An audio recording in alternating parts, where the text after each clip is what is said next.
chicos, ¿cómo están sin PEDCO? ¿Pudieron bajar todo el material? Yo quería decir algo también, que yo vi que vos corriste el cierre de los autoevaluables al día 9 de septiembre. ¿Por qué? Vieron que con esto de que PEDCO no, ahora entraba en cambio de servidor y con el problema que hubo la semana pasada, extendimos las entregas o los obligatorios de la unidad temática 2 y la 3 hasta el 10 de septiembre. Pero ese 10 de septiembre es el backup. ¿Está bien? Entonces, la idea del autoevaluable es que ustedes lo hagan, pero que después controlen, a ver, o que tengan la calificación y vean cuál es la respuesta correcta. Entonces, como está programado para darles la respuesta una vez que se cierra el autoevaluable, si lo dejaba para el día 10, se iba a cerrar después del backup. Entonces, por eso lo corrimos a que se cierre el 9, el día anterior, cosa de que tengan todo el día 10, ¿sí? Toda la mañana de ese día para verificar las respuestas. ¿Está bien? Si quieren que lo cerremos antes, lo cerramos antes.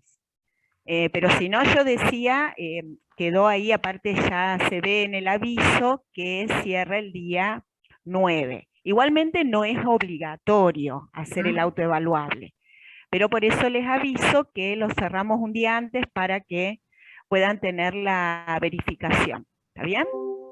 Y el lunes... Profe, tengo una pregunta. Sí.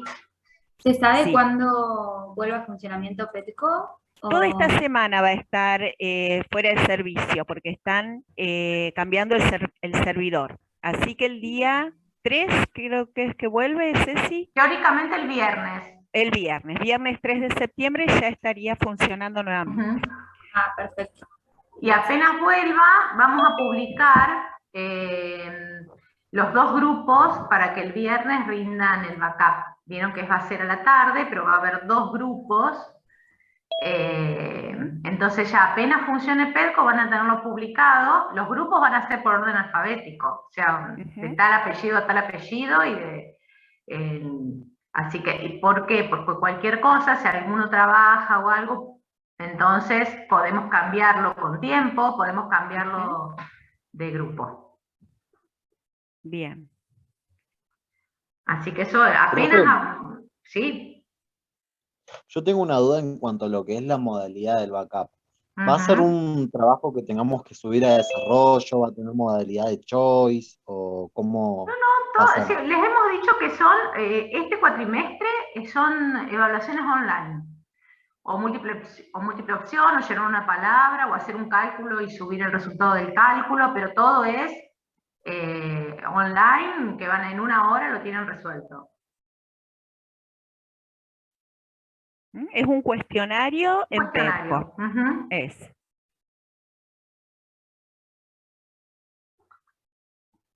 Este cuatrimestre nos vamos a manejar así. Y tiene recuperatorio, ¿cierto, profe? Claro, al viernes siguiente, ustedes cuando termine el horario, o sea, cuando todos terminen los dos grupos, se les da la nota y al viernes siguiente tienen el recuperatorio. Perfecto.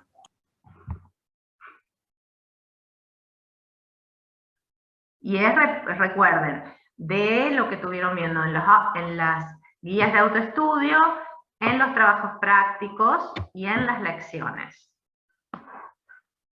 Esas tres dimensiones aborda las preguntas que les vamos a tomar. Profe, yo tengo una consulta con respecto al trabajo práctico número 3. Porque el profe la semana pasada nos dijo que se pasaba el TP4 para este martes, y el TP5 para el siguiente jueves. Se da vuelta. Lo que iba a ser el jueves es el martes y lo que iba a ser el martes es el jueves. Ah, bueno, genial. Entonces... se invierte se invierte el orden, nada más, por esta semana. Profe, Bien, bueno, buenas noches. Sí. Creo que ya lo dijeron, pero puede ser que el backup 1, 2, 3, de la unidad temática 1, 2 y 3, era en un principio el lunes 6, ¿puede ser? Siempre están puestos los viernes. Viernes 10. Ok. No, pregunto porque justo lo había agendado, lo había anotado en mi calendario y nada, como que cuando ustedes lo dijeron que era el viernes 10, fue como... Y al viernes siguiente el recuperatorio. Está bien. Gracias. Uy. Sí. Bien. Bueno, vieron que después del teórico que tuvieron el viernes, le dimos una cuestión de así como una autorreflexión de sus propios conocimientos, que hablamos de los cimientos sobre los cuales vamos a construir todo lo que es el contenido, las cuestiones cognitivas de los procesos fisiológicos. Así que los habíamos invitado a que revisaran lo que cada uno, que obviamente siempre hay diferencias entre cursados, hay diferencias entre años, pero bueno, hay algunas cuestiones que siempre se mantienen porque más allá de las formas en que se dicten los contenidos tienen que estar. Y les dimos dos herramientas donde buscar. Una es el programa de la materia, que es el programa analítico, de las materias que teóricamente ustedes consideran que son la base o esos cimientos de la fisiología, y en otras las actividades, porque a veces el programa analítico viene solamente un concepto, el nombre del concepto, y los trabajos prácticos, teóricos, apuntes, vienen desarrollados otros más. Así que eso en función de como una forma también de autorreflexión y autoevaluación, porque le decíamos, si encontramos que hay muchas cuestiones que al trabajarlas desde otra dimensión, que es la integración, ustedes a lo mejor necesitan algún tipo de apoyatura y les podemos subir material para que lo revisen desde esa dimensión, desde ese punto de vista. Así que no sé si alguno de ustedes tuvieron tiempo de hacer ese trabajo mientras estuvieron repasando, o mientras oían, iban oyendo, bueno, ustedes mismos ponían en algunos comentarios cuando hablábamos de que esto que vieron en química, esto que vieron en física, esto que vieron en biología celular, esto que vieron en histología, que nosotros les mencionamos el concepto, pero no lo desarrollamos, asumiendo que son contenidos mínimos de asignaturas que a lo mejor no son correlativas, porque para no equivocarnos, correlatividad es una cuestión administrativa, ¿sí? Otra cosa es la interdependencia de los conceptos que tienen las disciplinas, que nosotros atendemos a eso. Entonces, a lo mejor, porque suele ocurrir, y por eso hay muchos de ustedes que comenzaron fisio, pero por alguna razón o dejaron de cursar anatomía, o dejaron de cursar histo, y dependiendo hasta qué nivel o qué lugar de histología llegaron, vieron algunos conceptos y otros no. Entonces, por eso esto va más allá de la correlatividad, sino habla de que, como es una cuestión transdisciplinar, lo que vemos en fisiología, apelamos a todos esos conceptos. Así que bueno, por eso la tarea era revisar para ver cuáles son los que más surgen como baches teóricos que ustedes tienen, para que les podamos subir material al respecto para reforzar esa parte. Así que cuéntenos, ¿alguien más o menos pudo hacerlo, o simplemente haber escuchado los teóricos, que esperamos que más que escucharlos, o las actividades de trabajos prácticos, o las de autoestudio, que más que escucharlos ya vayan estudiando, porque el otro viernes tienen la instancia obligatoria evaluativa? Así que bueno, queríamos escucharlos porque estamos a tiempo de subirle material para reforzar para el estudio durante esta semana y la que viene. Así que cuéntenos qué estuvieron analizando.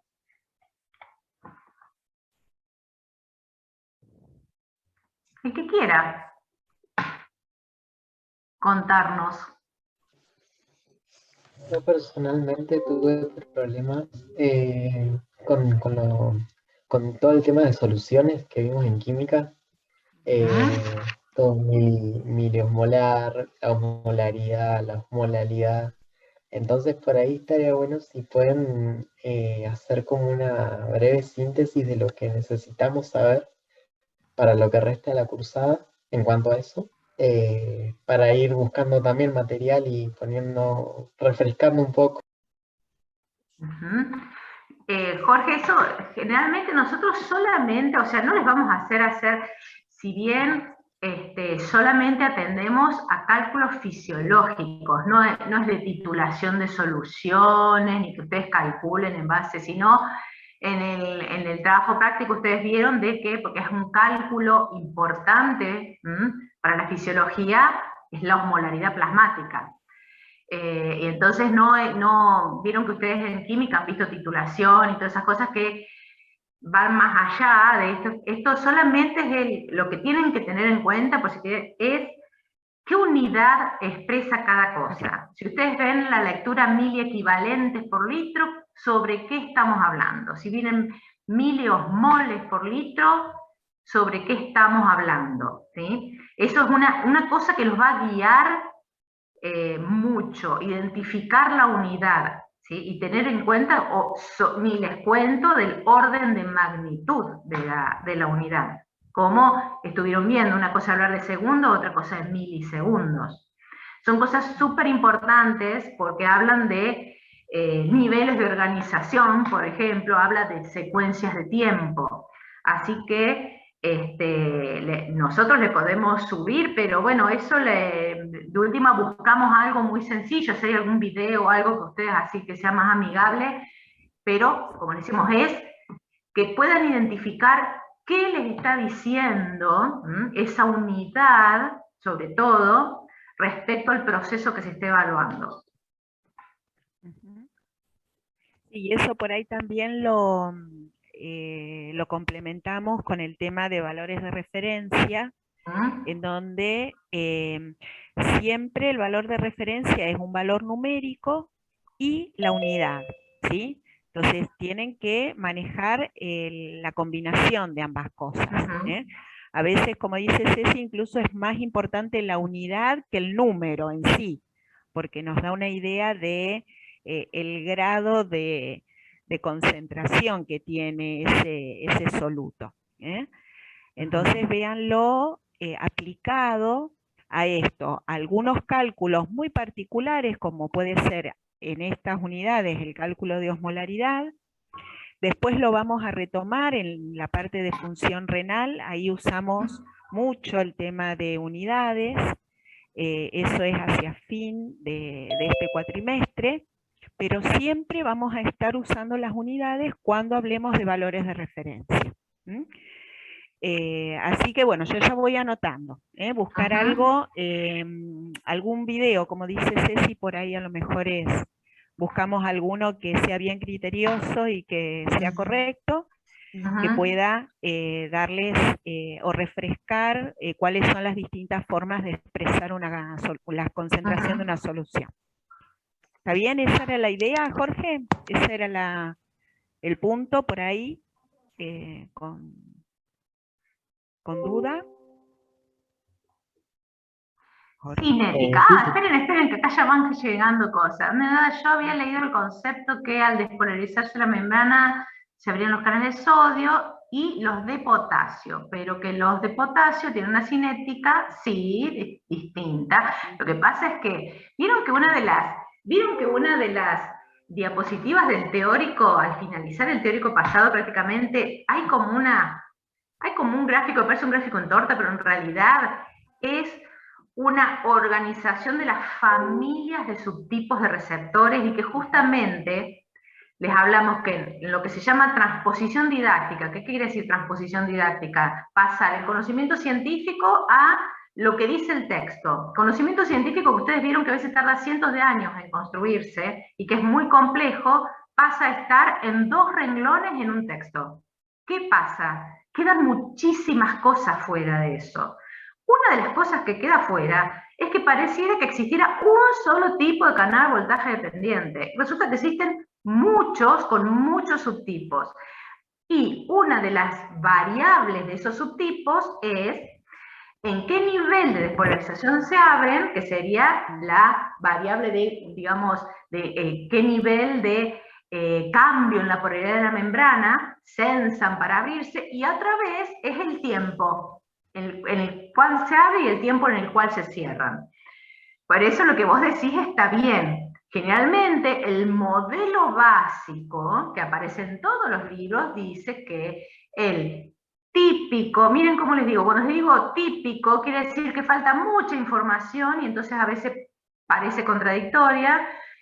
Típico canal voltaje dependiente de potasio se abre, o sea, el nivel de despolarización de la membrana al inicio es sensado y ya empieza a cambiar su conformación, que es de apertura lenta y de cierre lento. Eso es una hipersimplificación, porque si no, no hay forma de explicar. Vieron que en el trabajo práctico tienen que hay formas de trabajo, de potenciales de acción totalmente distintos, potenciales de acción que se disparan todos juntos, potenciales de acción que se dispara uno y faltan muchos milisegundos para que se dispare el otro.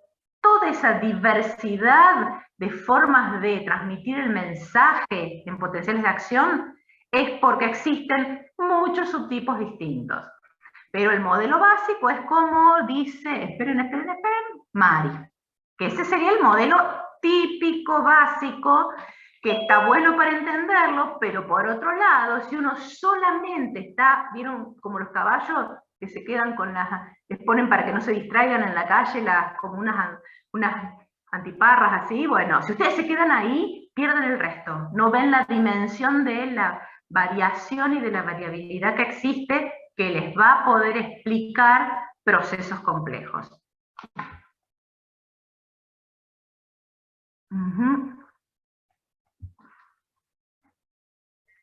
Profe, otra cosa que yo quería decir es que por ahí los que arrancamos esto este año, que estamos cursando con el programa de este año, todo lo que es biología celular nosotros no lo vemos porque una modificación del programa.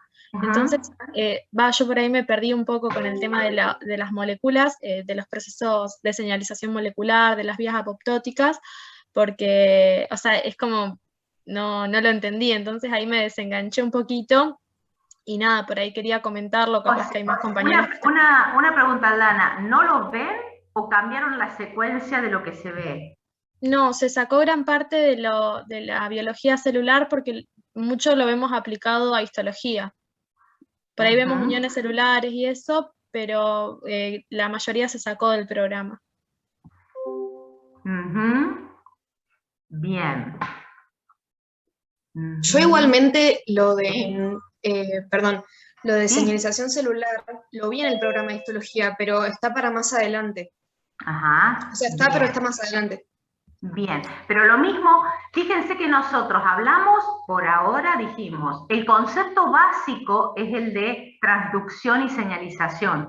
Que ustedes ese concepto básico de lo que es una proteína G y que hay segundos mensajeros, más allá del cómo se generen, ya lo tienen como concepto básico de biología. Mire, yo digo así biología allá atrás. Por eso, y es más, les dijimos que tengan en cuenta todo esto, que lo vamos a ir viendo para cada mensajero. Después, el concepto general es que siempre hay mensajes extracelulares que son traducidos, por eso hablamos de la transducción, y generan señales intracelulares o segundos mensajeros. Y eso es lo que llamamos señalización intracelular. Y que a su vez, como uno contempla la célula, que tiene muchas señales, infinitas señales constantemente que le llegan, esas señalizaciones intracelulares se vinculan entre sí. Es como decir, en este instante la célula está recibiendo información, pero a su vez, entre comillas, hay una memoria en cada célula, porque los mecanismos de transducción, ¿se acuerdan que vimos en la clase pasada? Cada uno tiene una temporalidad, que vimos que los de mecanotransducción son 1000 veces más rápidos que los de segundos mensajeros. Entonces, por ahora solamente tengan en cuenta eso, no es necesario que digan que toda la secuencia, porque la verdad que saber toda la secuencia sin saber qué receptor la activa, vamos a ir de a poco. Cuando veamos los receptores tales, vamos a repasar los que están acoplados a fosfolipasa C, los que están acoplados a nitrato ciclasa, pero el concepto no puede ser que lleguen a fisiología sin ese concepto. O sea, tengo reunión este viernes de profesores. Imagínense cómo me voy a poner si digo, nadie se hace cargo de enseñarles a los chicos antes de fisiología estos conceptos. Bien. De la ley de Fick. Bien. Balsas lipídicas es el concepto, al ver el modelo de membrana fluida, obviamente el de balsas lipídicas está incorporado, es justamente para que vean que la membrana está fluida, que la temperatura, el colesterol que tienen, los lípidos en los que están, las tensiones, todo eso modifica, y las mismas balsas lipídicas que están inmersas se conforman como centrales de recepción de señales, ¿sí?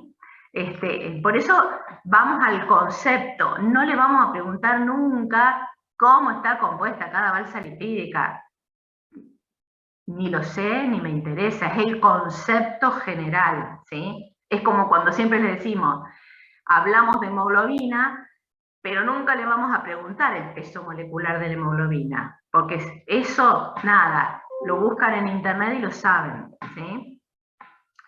Y sobre transferencia lateral de genes, bueno, eso en genética es como un concepto genética, hablar de transferencia vertical y lateral. ¿Se acuerdan? ¿Se acuerdan? No, profe, porque tampoco lo vimos todavía. Genética lo vemos recién este cuatrimestre, pero tampoco vimos. ¿Y qué vieron hasta ahora en histología? Es histología, biología molecular, genética y embriología. Son 4 disciplinas juntas. Sí, histología y hasta ahora se embriología. vio... Bien, vieron bien la parte de histología y de embriología. O sea que este viernes no van a tener problema con el teórico. Bien, pero genética es el concepto básico, transferencia, un poquito lo han visto, miren de nuevo, un poquito el concepto lo han visto en biología, porque tienen una unidad que es genética en biología. Hablaron de las leyes de Mendel en biología, ¿o no?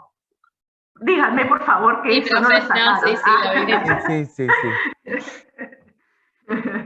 Bien, entonces, justamente, ustedes cuando están estudiando esas leyes de Mendel, automáticamente, ¿qué ven? Que de padres a hijos, ¿sí? ¿Qué pasan? Pasa información genética. Eso es transferencia vertical. ¿Qué pasa? Que, por ejemplo, cuando se pusieron a estudiar con esto que ahora se secuencia lo que cae en las manos de alguien, se manda un secuenciador que te cobran $3 en China y no cobran nada. O sea, si quieren secuenciar algo, lo meten en la muestra y la mandan y le cobran $10 en, no sé, edificios llenos de secuenciadores. Secuencian todo. ¿Qué empezaron a encontrar? Pedazos de virus adentro de secuencias de plantas, de secuencias de animales, de secuencias de células eucariotas. Y a eso se habla de transferencia lateral. ¿Sí? Todavía no se conoce bien el origen de los virus, ni siquiera hay mucha hipótesis puesta, mucho menos de los priones. Pero lo que sí se sabe es que en la evolución hubo transferencia lateral, sobre todo a nivel de los procariotas. Bueno, cuando ustedes vieron, me imagino, algo de en biología, ¿no? Que justamente la transferencia lateral, y no solamente entre bacterias, sino de virus a bacterias. Hablamos de eso, de que, y ahí aparecen entonces secuencias de virus insertadas en genomas de eucariotas. Eso hablamos, que obviamente en nosotros no hay de un hombre a otro transferencia lateral, ¿sí? Pero sí tenemos secuencias de virus viejos. Ese sería el concepto, transferencia lateral, transferencia vertical. Y de la ley de Fick, ¿y en química no la vieron, a la ley de Fick? ¿Alguien vio? Cuando hablaban de difusión en química.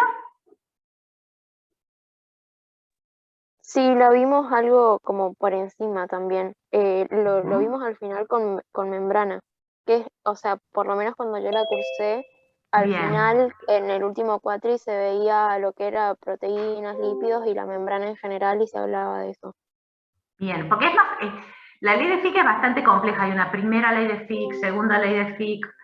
Nosotros lo que hacemos con las leyes físicas es, en realidad, no damos biofísica, porque ustedes ya tienen una asignatura que se llama biofísica. Nosotros lo que tomamos son las cosas que ustedes aprendieron ahí, y que si bien en biofísica tienen un matiz biológico, lo aplicamos a ese para que comprendan, para que puedan comprender el proceso. Porque cuando ustedes vieron, cuando hablábamos ahí de difusión y de ley de Fick, que ahí lo que les dice la fórmula de la ley de Fick, justamente, si ustedes ven la fórmula, pueden identificar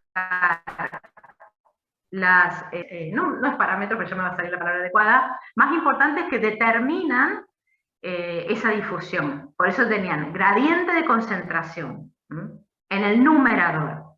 ¿Ah? O sea que a medida que aumenta el gradiente de concentración, aumenta la tasa de difusión. Tienen el área en el numerador, o sea que quiere decir que cuando aumenta el área, aumenta la tasa de difusión.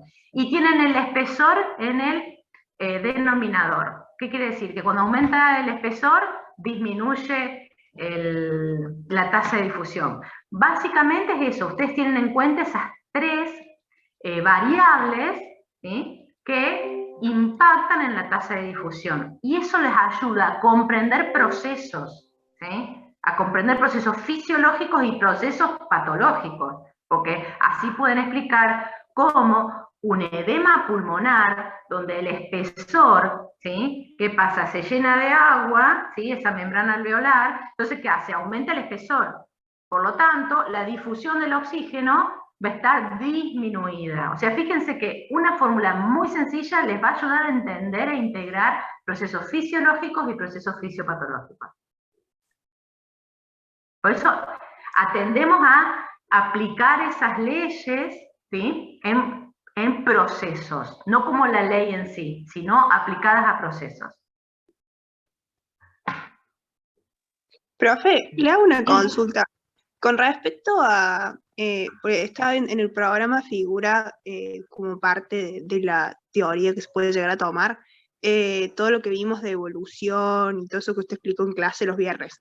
¿Eso habrá algún material teórico donde podamos leerlo? Porque hasta ahora, digamos, de los libros que nos recomendaron, no se menciona mucho eso. Y tienen el link de la Universidad de Berkeley,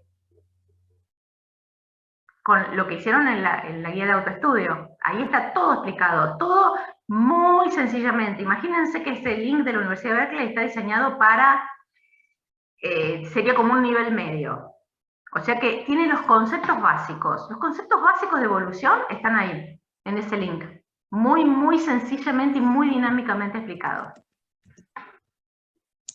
Porque no es que van a explicar toda la teoría de la evolución, sino ciertos términos que cada vez aparecen más en los textos y en los mismos textos médicos, porque ahí también les linkeamos varios textos médicos donde ya, como están aplicando la teoría de la evolución para conocer la fisiopatología y suponer y diagramar terapéuticas, entonces están manejando en esos textos términos que tienen que ver con la evolución. Y justamente esos términos, que son muy sencillos y muy concretos, están ahí en ese link. Es muy bueno.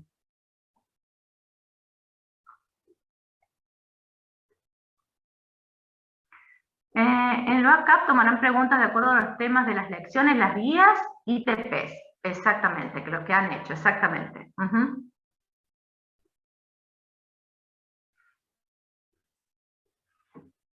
Profe, la idea es que cuando uno toma conciencia de que está trabajando bajo paradigmas, conceptos que ustedes ya han estudiado en la materia, con Marcela Devener, ¿cómo se me ve? Introducción. Medicina y Sociedad. Medicina y Sociedad, muy bien. Muchas gracias, chicos.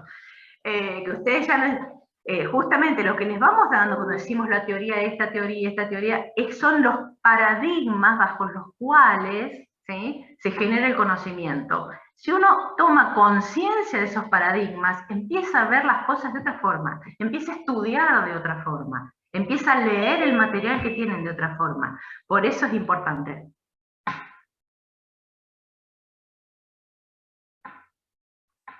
No vamos a entrar, imagínense, cada una de esas teorías son impresionantes. Nosotros solamente les acercamos para que conozcan de qué se trata. Es un pequeño acercamiento para que conozcan de qué se tratan todas las teorías que están justamente en el paradigma actual del estudio de las ciencias biomédicas.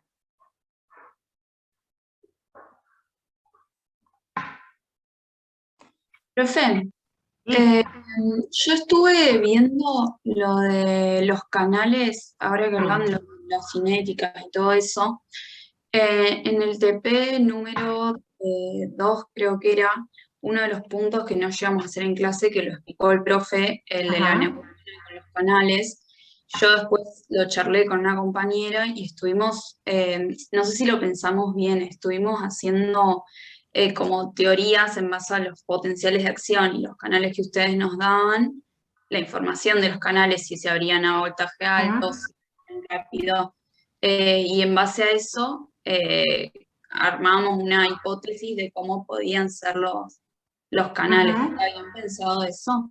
Claro, exactamente. Usted se puede pensar de un lado y del otro. Podemos tener una idea de qué canales tiene una membrana, y entonces uno puede hipotetizar qué tipo de potencial va a generar, o visualmente, si uno ve el tipo de potencial que se genera, puede hipotetizar qué canales tiene esa membrana que generan ese tipo de potencial. Porque están íntimamente vinculados. O sea, la estructura de esa membrana, pensando los canales que tiene esa membrana, son los que determinan el tipo de potencial de acción.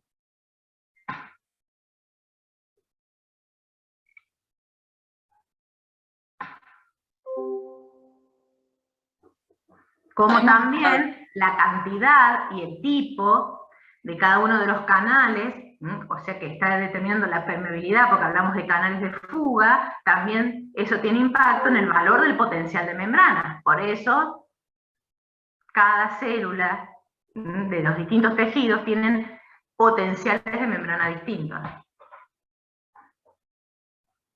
Bien, genial. Profe, y una pregunta, ¿cuáles son los que tendríamos que saber? Es decir, los subtipos, pero ¿hasta dónde? Porque son un montón. Hay algunos que siempre los van a mencionar. Por ahora es solamente tener el concepto de esas categorías grandes de subtipos que tienen o distinto tipo de voltaje, en el caso de los voltajes, o distinto tipo de tiempos, pero a medida, si ustedes comienzan y leen los mecanismos de regulación de volumen, ya ahí les empiezan a aparecer con nombre y apellido, digamos. Más allá del concepto, de a poco van apareciendo, ¿sí?, canales con nombre y apellido, que los que siempre se mencionan son los que, no ahora, pero a lo mejor sí ya para las próximas unidades, donde ya incorporamos cardiovascular y van a haber potenciales de acción cardiovascular, ya ahí vamos a ir pidiéndoles nombres específicos, ¿sí? ¿Por qué? Porque hacen a los fármacos. Los fármacos actúan sobre determinados y tienen un nombre y apellido. Cada fármaco impacta sobre un canal que tiene nombre y apellido. Así que ahora atendemos al concepto general, y ya a partir de las próximas unidades, como para darles más tiempo para que se vayan fogueando en los nombres específicos, sí vamos a meternos en los nombres específicos. Cuando lleguemos a renal, 20 millones, pues, tienen muchos.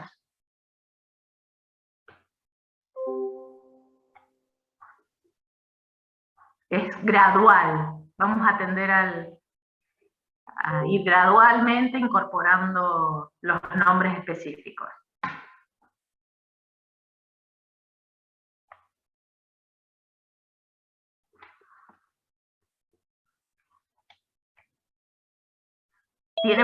Fisiología tiene muchos nombres.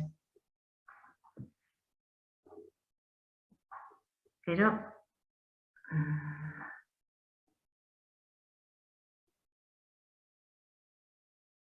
¿encontraron alguna otra área de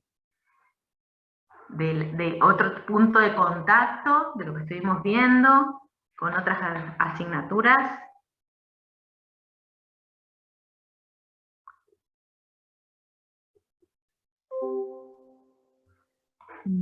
Ósmosis. Sí, vamos a ir muy gradualmente. Por ósmosis es que los conceptos y los nombres de los canales vayan así, siendo, bueno, depende del gradiente de presión osmótica, o sea, básicamente, si aumentamos la presión, esa ósmosis se va a dar con una mayor tasa. Y si aplican más área, vamos a poder incorporarlas más rápido.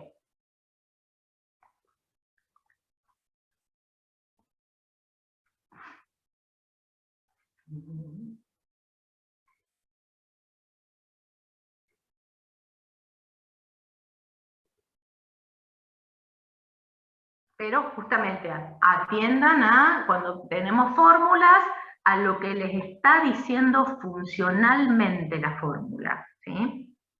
Ustedes ya saben que si aparece un logaritmo, ¿qué quiere decir?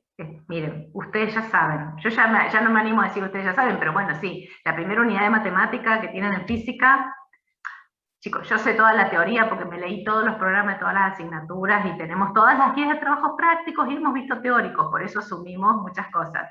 Pero la relación numerador-denominador es súper importante cuando ustedes correlacionen las variables de una fórmula. Después cuando aparece un logaritmo, ustedes saben que es porque se está trabajando con números muy chiquitos y eso como que transforma el número en un número grande. Como cuando ustedes hablan de pH, que es el potencial hidrógeno, y si lo calculan es un logaritmo, porque son muy poquitos los protones. Entonces, fíjense, ahí aparece, lo que hacemos es el uso conceptual de la matemática y de la física.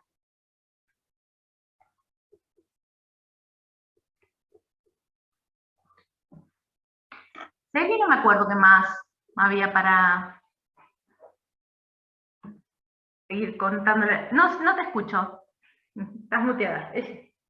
No me acuerdo qué más había para... sí, un poco es esto lo importante, ¿no? Empezar a ver dónde empiezan a tener el problema por ahí más frecuente en ustedes, en qué actividades o en qué temas se van, les va generando más dificultad, ¿sí? Y tratar de ir solucionándolo rápidamente, porque se siguen acumulando los conceptos y se van complejizando, ¿sí? A ver, tampoco se desesperen, tampoco quieran aprenderse todos los canales ahora, ¿sí? de memoria y con todas las características y demás, porque no tiene demasiado sentido, sino entender que ese gráfico que vamos a ver de potencial de acción,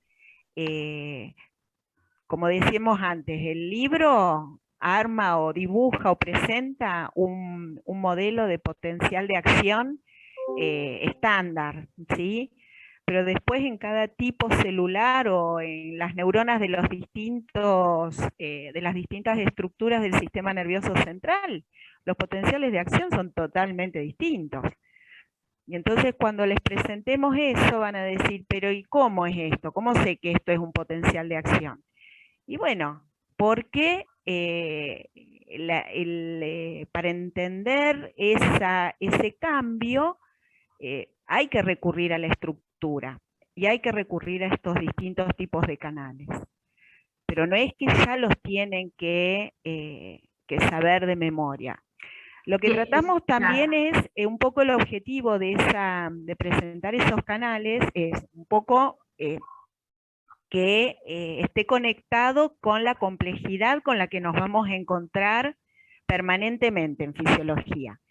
Y que la posición de la asignatura de la cátedra es no evitar esa complejidad. Es decir, nosotros no vamos a tratar de simplificar las cosas para que ustedes estén tranquilos, ¿no? Al contrario, les vamos a mostrar la complejidad que existe en el conocimiento.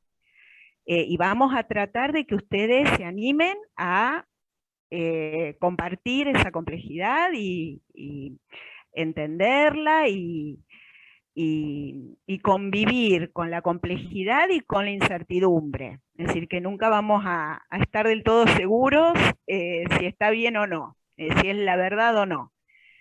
Es decir, son dos cuestiones muy paradigmáticas del conocimiento. Así que nosotros siempre andamos por esos dos caminos, ¿no? La complejidad y la incertidumbre. Pero anímense a usar estas herramientas para explicar, para encontrar explicación, encontrar sentido, fundamentar, que por ahí son las actividades que vamos a tratar de ejercitar.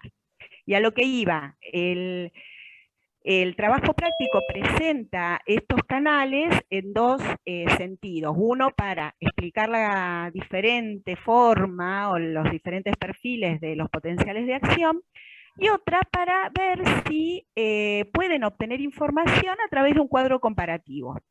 Porque fíjense que esos postales, la información está presentada a través de un cuadro comparativo, ¿sí? En otras oportunidades por ahí les dábamos 2 o 3 textos y tenían que armar ustedes los cuadros comparativos. En este caso, ya que había cuadros comparativos interesantes de información que a lo mejor no habían leído antes, era útil ver cómo manejaban un cuadro comparativo y cómo podían obtener información a partir de ahí y qué les estaba diciendo. Así que siempre les vamos a estar tratando de ejercitar competencias a través de todas las actividades que proponemos. Sí. Y esto sirve también para que vean que la información está, en algún lado está disponible, y que si ustedes pueden interpretar ese cuadro comparativo, sacar la información que necesiten para una situación particular, y bueno, hacemos un paso gigante, logramos avanzar un montón. O sea, como Victoria ejemplificó recién, cuando decía lo que habían, cuando se habían juntado lo que habían hecho, justamente están poniendo en práctica lo que puede ser una pregunta, porque en realidad no les vamos a preguntar específicamente el número, subtipo de canal, pero sí le podemos decir, ¿es un canal de potasio que cierra tarde? ¿Es un canal de sodio que abre tempranamente? ¿Es un canal de potasio de fuga? ¿Se entiende? No el nombre y apellido específico, pero sí las características cinéticas del canal. ¿Se entiende el concepto? Profe, una consulta. Respecto a eso, comparación de canales. Cuando se comparan los canales de sodio, en el caso del sodio 1.7, habla de rampa de corriente amplificadora. ¿Qué se refiere con la palabra rampa? Por ahí es una mala traducción, pero... rampa quiere decir cuando hay un cambio en la pendiente de un potencial. Ah, bien, bien. Gracias. Acá que me estaban poniendo, sí, repasar las vías metabólicas que estuvieron en bioquímica. Por ejemplo, ya lo aplicaron en 2 cosas, aplicaron lo de bioquímica. Cuando vieron pH intracelular en la guía de autoestudio y estuvimos hablando del estrés oxidativo en el teórico. O sea que, y de ahí en más, constantemente vamos a estar hablando. Sí, y ahí sí. Lo que es bioquímica está todo bioquímica, todo. Obvio, no les vamos a preguntar el ciclo de Cori con todos los intermediarios. Aplicamos, por ejemplo, el concepto del ciclo de Cori, ¿sí? No vamos al detalle de la vía metabólica, sino al concepto de la vía metabólica. ¿Cuál es el sustrato? Si genera metabolitos intermedios, si genera energía, si consume energía. A eso vamos, ¿sí? Para lo que hay en el medio del ciclo de Cori, agarro el celular, pongo ciclo de Cori y lo miro, chicos, ¿sí? Profe, otra consulta respecto a metabolismo celular. Ustedes subieron un PDF de la AMP quinasa. ¿Puede ser que ese PDF tenga errores tanto al inicio como al final? Pregunto esto porque en el abstracto del PDF habla de que inhibe la glucólisis, inhibe la lipólisis, y después más abajo viene comentando y genera el efecto inverso, en realidad. Fíjate en qué tipo de célula y en qué etapa de la célula. Ah, bien. Y después habla de que inhibe la CPT1 y después dice que la desinhibe. Ahí me voy a fijar. Ah, bien. Porque muchas veces la AMP quinasa vimos que es sensor de la energía y lo vimos también como sensor de la oxidorreducción. Como sensor de la energía. Claro, y tiene múltiples, claro, y vieron que tiene múltiples impactos de encima las señalizaciones que la fosforilan o desfosforilan a esa misma AMP quinasa que hace que se active más, se desactive, dependiendo del estado de la célula. Así que me voy a fijar. Bien, pero desde el punto de vista teórico, la AMP quinasa estimula vías catabólicas, así que técnicamente estimularía la glucólisis, ¿verdad? Exactamente. Ah, bien. Listo.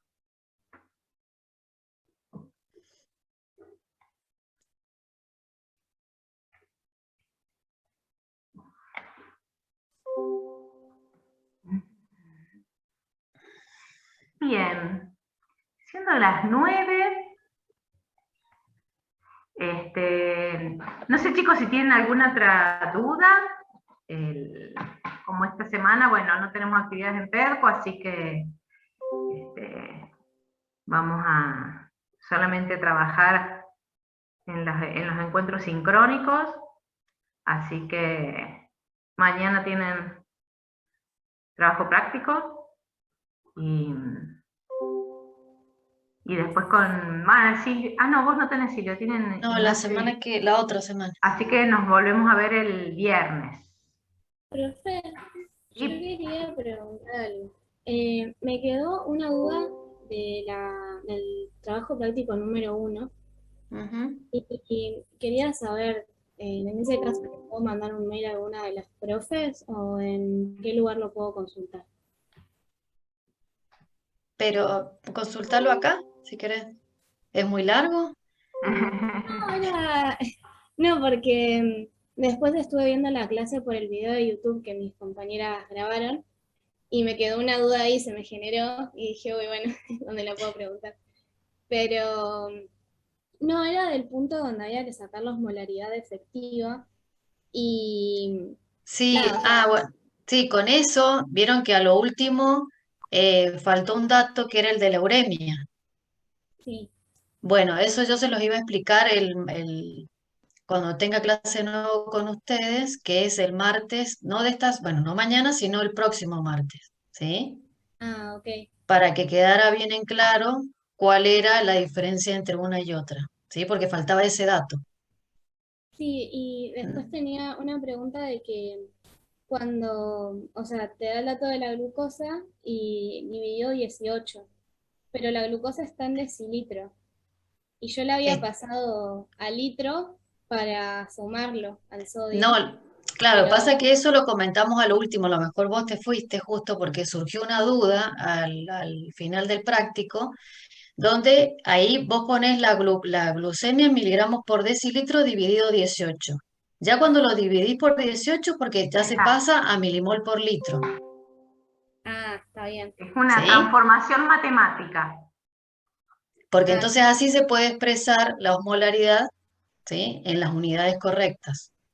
¿Mm? Ah, está bien. Sí, esa era mi duda, porque yo lo había pasado a litro Claro, ¿no? y no lo estaban haciendo así, digo, ¿por qué? Claro. ¿De qué Bueno, no? eso justo esa duda surgió a lo último.